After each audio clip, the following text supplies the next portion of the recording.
Did the Roman Republic die a natural death? Could the Roman Republic have survived into the Christian era if Caesar had not won the civil war? The Roman patricians of the Republic had invested heavily in foreign concerns and cared too little for the nation. Of course, they wanted to preserve their class political power, yet who exactly was to mind the store? History presents interesting questions and lessons to learn about human social environments from. The Phoenicians were, before the Romans, the great naval power of the Mediterranean. With the rise of Rome as a rival, they sent their general Hannibal to beat down Rome, and of course he failed. Though a greatly innovative and determined military leader, Phoenician Carthage was a naval and trading power instead of one with a history of successful land war. Eventually, at the critical moment when Hannibal had Rome in his grasp, the Carthaginian financiers cut off his military funding as too costly. Perhaps the Roman Republic could be understood as dying from a similar cause of distracted commercial leaders and political economic power unwilling to comprehend and support their actual national interests. The charismatic Julius Caesar was a populist, supported by the common plebeian urbanites who understood their rich republican rulers were too busy concentrating wealth through foreign interests across the ancient world. They were globalists, with luxurious villas in France, Transalpine Gaul, while they had high unemployment and uncertain economic security domestically, in Rome, that is, not amongst their servants. Republicanism might have appeared like an aristocracy on a hill, aloof, imperious, and callous, uttering advice of a stoic nature to the poor to bite the bullet and stuff and trickle down economics in a hypothetical spatio-temporal time parameter where things would get better, acceptable to proper civil order, conserving the interests of the rich. Julius Caesar crossed the Rubicon with his legion. He understood the circumstance of popular discontent. Over the course of the war, he met and defeated Pompey's legion in Greece, who then fled. Winning the civil war, he would eventually become, with recalcitrance, emperor, and the plebeian mob loved it. The imperial empire buried the Roman Republic for good, replacing bad coin with worse. When wealth is overconcentrated, republicanism becomes a casualty too. In the U.S.A., the concentration of wealth supported by Republican Democrats could lead to the end of republicanism and democracy. Everything will be invested in China, and with all the money printed out by the federal government or Federal Reserve going to the U.S. government and to banks developing in China, the Chinese will have all the cash, I suppose, to rent things to to Americans with to live in. The way it's going, the United States seems to have similar dangers today as did Republican Rome. Its political leaders are tools for commercial global interests.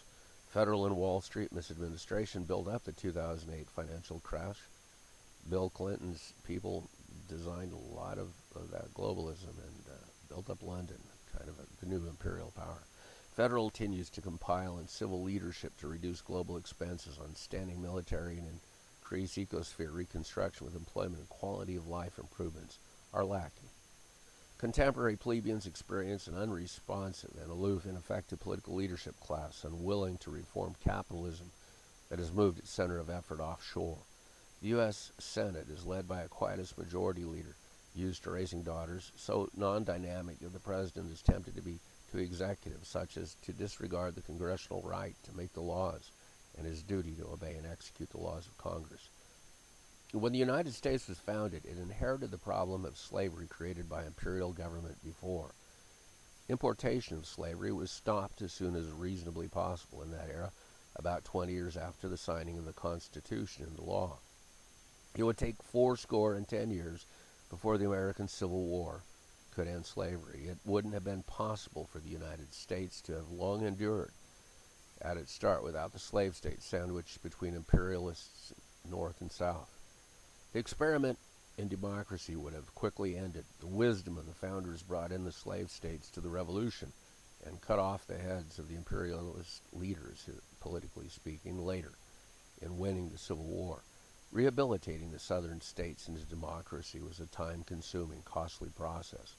The War of 1812, though, demonstrated how dangerous British imperialists still were and the need to include the southern states in the Revolution of 1776. The Revolutionary era of American history was still something more of a human level of egalitarianism than today. There wasn't so much difference between rich and poor, and neither did medical procedures give the rich the assurance of longer, healthier lifespans. The revolutionaries fought human beings rather than against half-billion-dollar stealth bombers, nuclear-attack submarines, space satellites, and nuclear weapons. They didn't have to worry about mass microwave transmitters frying everyone in a resistant city.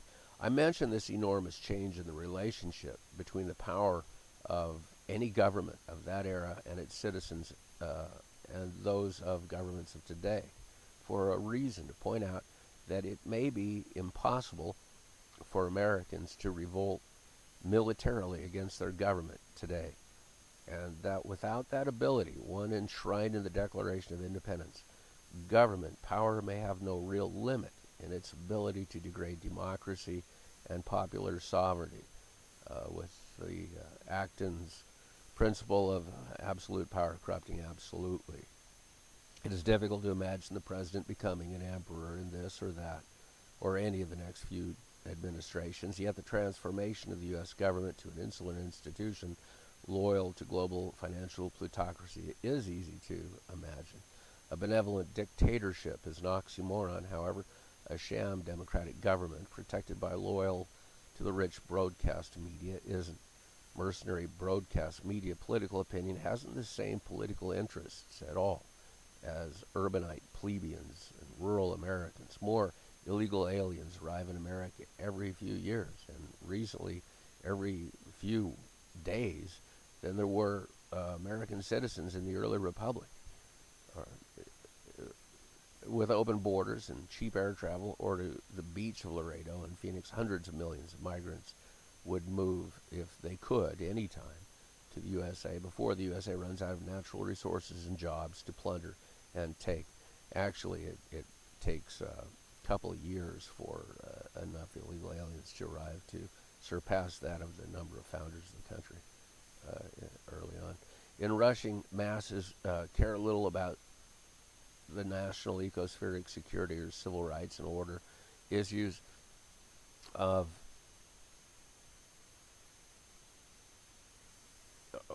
the nation. They are in quest of cash and have cell phones and the internet to get instructions from the world about where to go and what to do in America. The president seems to live in the 19th century on the subject of immigration and does not recognize the numbers of people involved. There are more illegal aliens in the U.S.A. today than there were Americans in the country in 1860. It has real consequences to let in a few million illegal aliens here and a few more there. The scalar field increase of resource consumption and inverse reduction of per capita land area available is a fact in the arrival of illegal alien millions. It does no good at all to the democratic concept of self-determination of the people of the United States from within. It isn't necessary to scale up the number of illegal aliens proportionate to the population of the United States. That undermines the entire natural innate growth of the constructions of the United States, of the people of the United States. Alien immigration should remain something like it was at worst at Ellis Island era, early on or before. American democracy is premised to be a country of, by, and for the people, with political rule, with the consent of the governed. Americans don't set illegal immigration levels for the year. The illegals decide for themselves to enter whenever they choose, destroying the sovereignty of the citizens of the United States over immigration. The people of the United States have historically set immigration levels. Immigrant quotas from Europe were set early in U.S. history, when the danger of anarchists and communists seemed to develop amidst Eastern European immigrants. Quotas were drastically cut from those countries. Most Americans arrived here legally and were hence acting within the popular sovereignty of the people of the United States, unlike the illegal immigrants from the South the past 50 years. President Obama has supported the idea of making law-breaking of the sovereign laws of the people of the United States a pathway to U.S. citizenship in accord with his tendency toward imperial executive power. Control of immigration levels are important for sovereign citizen government designs of policy reacting satisfactorily to public will. Surplus labor supply may be undesired by the masses of Americans without prospects for good jobs or even any job at all, so they may not want millions of immigrants in some year or decade. The environment may be viewed as endangered by human exploitation, and the public will by a majority may be for zero or low population growth. There are any number of reasons why political will of the majority may oppose high immigration levels, yet illegal immigration bypasses the political system completely. Illegal aliens can enter illegally because the Democrat Congress and neo-imperial executive won't defend the border adequately or empower local law officials to arrest illegal aliens and remand them to federal custody for repatriation to their real homeland. President Obama, as an executive enforcing laws selectively, seems to prefer a plutocratic imperialism downgrading American democracy. Support for mass illegal immigration and refusing to let Bush II-era tax cuts expire are imperial policy directions. While there is any public debt, the taxes on the rich should not have been cut. The way to cut public debt is to tax the rich. The poor will get off reliance on public support when they have good jobs or good job prospects that won't happen with surplus cheap labor. The rich are concentrating wealth in the meanwhile. The government is in decay. Public wealth increases at something like $1 trillion a year, more or less, and the president sets a new record every week on the number of golf games played in 2 terms by a president. The broadcast media, like imperialism, with the people experiencing democracy vicariously through them in a new age, bred circuses at TV and soporifics. Imperial and brute imposition of alien will from leaders and migrants into the nation is traditionally un-American. The former was a stimulus to the American Revolution. Today, the globalist government corporate entity finds distance non-existent with speed of light communication and U.S. ideas about the sovereign political will of plebeian Republicans quaint. American Republicans were, to start with, more like Roman plebeians than Roman Republicans, that were more like an aristocracy after more centuries increasing wealth and power. It's hard to say where it will develop, or if it will, what manner it could occur. The Roman Republicans might have evolved a broader representative franchise and avoided the transition to imperialism, yet failed with their attention, focusing on concentrating wealth and training foreign mercenaries to serve in their army and substitute for them in military service. The failure of elite Republican leadership to comprehend what comprises the interests of the populace seems recurrent to a certain extent. Examples are limited because republics are limited in number to review over history. Ronald Reagan understood populism and was a popular Republican leader. It wasn't just the conservatism of rich elite Republicans detached from this Republican sort of populism that elevated Reagan to the presidency. And it's not supposed to be the true foundation under God of American democratic government, representative government. Or it is. It's not supposed to be detached from the plebeian sort of populism. It is supposed to be the true foundation under God of American democratic government, representative government, probably leading in the same sort of direction as the republicanism of ancient Rome toward imperialism, even if in a new age form of global plutocracy and Wall Street networking of concentrated wealth. The 5% of the 1%, helicoptering about from skyscraper to skyscraper, rooftop to rooftop. Republicanism that fails to lead on ecological economic reform will not get the chance often enough to stop the illegal immigration that will eventually undermine democracy and their own political base. Imperialism ends republicanism with concentrating wealth, rather leading to fewer and fewer Republicans.